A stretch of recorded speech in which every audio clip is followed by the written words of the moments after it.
Bom dia, boa tarde, boa noite. Vamos dar início à nossa terceira unidade da disciplina de Termodinâmica aplicada em Engenharia Química 2. Na aula de hoje, nós vamos estudar as fugacidades e misturas líquidas a partir das funções de excesso. Essa é a primeira parte aí dessa aula na nossa disciplina. Quando a gente fala em cálculo de fugacidade e misturas líquidas, a gente vai seguir uma técnica que é relativamente simples. Primeiro, a gente vai definir aquilo que é uma solução ideal, e depois nós vamos calcular os desvios que nós temos no nosso sistema real em relação a essa solução ideal a partir do que a gente chama de funções de excesso. Essas funções, elas proporcionam expressões para que a gente determine o cálculo das nossas fugacidades através daquilo que a gente conhece e denomina de coeficiente de atividade, tá? E, para isso, a gente vai definir os nossos coeficientes de atividade através de funções da energia de Gibbs parcial molar dos componentes. O que a gente vai estudar nesse módulo todo, o nosso módulo 3 é dedicado a isso, é como a gente vai aplicar e definir essas quantidades a partir das funções de excesso através das energias de Gibbs parcial molar dos componentes envolvidos aí nas nossas misturas. Primeira coisa, então, vamos definir a nossa solução ideal. Uma solução ideal é um modelo muito útil, assim como é o modelo do gás ideal, que a gente estudou aí até esse presente momento nas unidades 1 e 2, e ele representa um comportamento padrão para o qual as soluções reais podem ser comparados, ou seja, ela serve como uma espécie de parâmetro para a determinação do comportamento daquilo que é uma solução real em relação a essa idealidade aí do sistema. Uma solução ideal, ela é definida como aquela cujo comportamento segue essa equaçãozinha aqui embaixo, tá? Que é a energia de Gibbs do componente parcial ideal é igual à energia de Gibbs do componente I puro mais RT-Ln da composição do componente I na fase líquida. Essa expressão, ela é análoga a essa expressãozinha aqui de baixo, que é a derivada da energia de Gibbs ideal igual a RT derivada da pressão, que é aquela expressão que a gente viu aí, que definia uma mistura de gases ideais, tá? Então, elas têm essa analogia. Todas as outras propriedades termodinâmicas da solução ideal são derivadas e surgem a partir dessa equação que a gente acabou de verificar, a partir, por exemplo, do uso das relações de Maxwell e das identidades que a gente estudou lá no nosso módulo 1.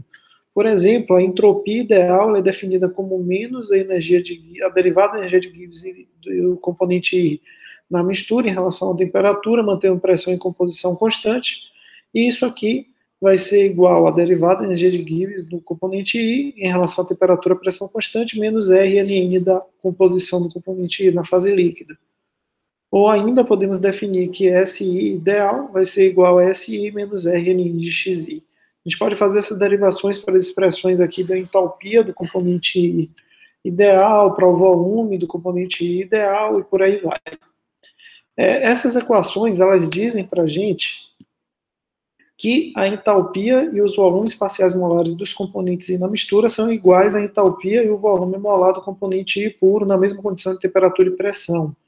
O que significa dizer que a formação dessa solução ideal acontece sem que ocorra absorção ou liberação de calor e sem que ocorram mudanças no volume da mistura. Tá? As propriedades, que são as propriedades totais da solução ideal, elas são determinadas simplesmente pela soma das propriedades dos componentes puros, ou seja, se eu fizer um somatório aqui das propriedades dos componentes que compõem o meu sistema, a energia de Gibbs ideal, a entropia ideal, o volume ideal, a entalpia ideal, são todos determinados aí pelo simples somatório das contribuições de todos os componentes envolvidos. Se a gente recordar, a expressão que a gente tinha aí para a fugacidade de uma solução ideal, ela vai surgir quando a gente combinar a definição de fugacidade escrita para a solução ideal, que é essa expressão aqui embaixo, com a expressão que a gente acabou de demonstrar ali na frente, que definia a nossa solução ideal. Tá? Se a gente juntar essas duas expressões, a gente chega nessa expressão maior que está apresentada aqui embaixo, que é uma função aí das energias de Gibbs, da composição e das fugacidades do componente I na mistura ideal e da fugacidade do componente I no estado de referência. A gente sabe que a energia de Gibbs do componente I é definida como a energia de Gibbs do componente I no estado padrão, mais RT ln da fugacidade do componente I puro.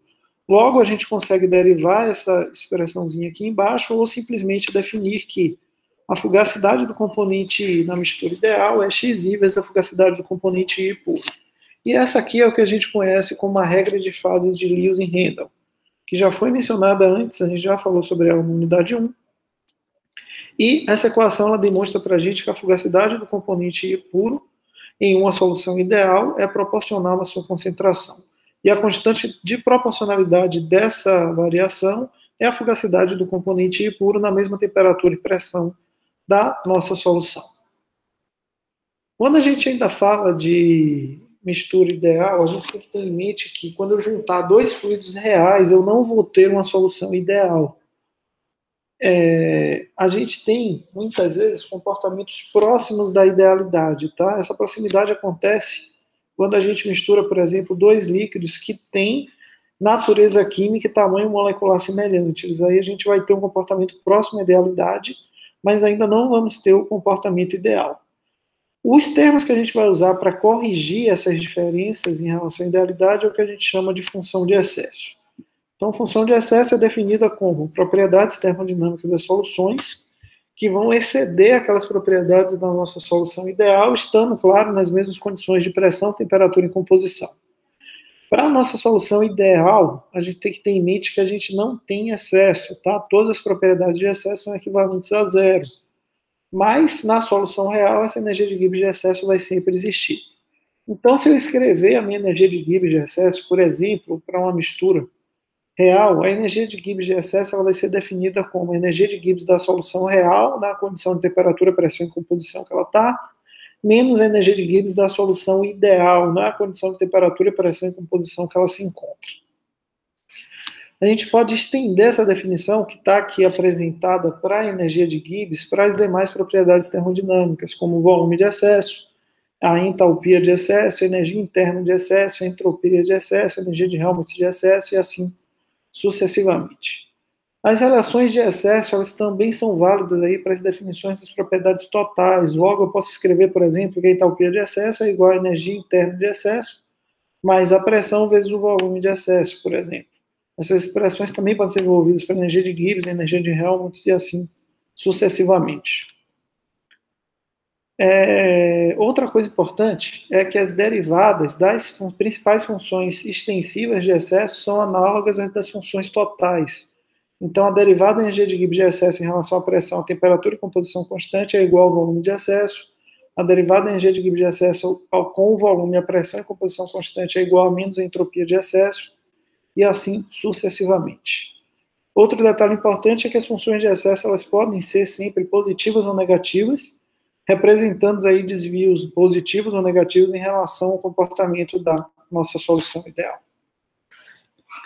As funções de excesso elas também podem ser parciais molares e são definidas de maneira análoga às definições que utilizamos aí para definir as nossas propriedades termodinâmicas parciais molares.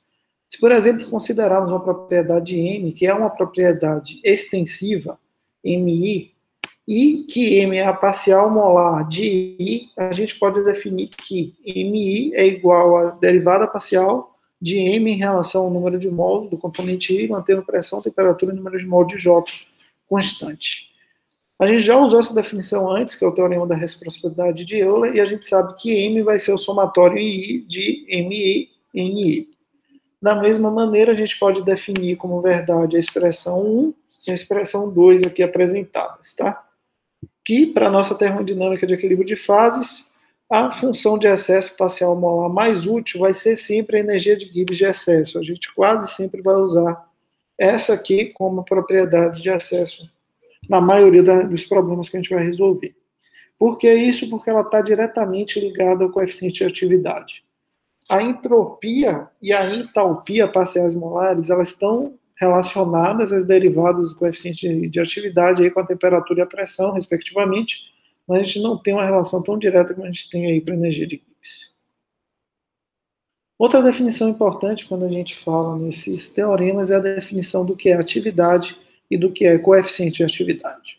A atividade de um componente I em uma mistura a uma dada condição de pressão, temperatura e composição, ela pode ser definida como a razão entre a fugacidade do componente I nas mesmas condições e a fugacidade do componente I no estado de referência, que é o que está apresentado nessa equação aqui embaixo, tá?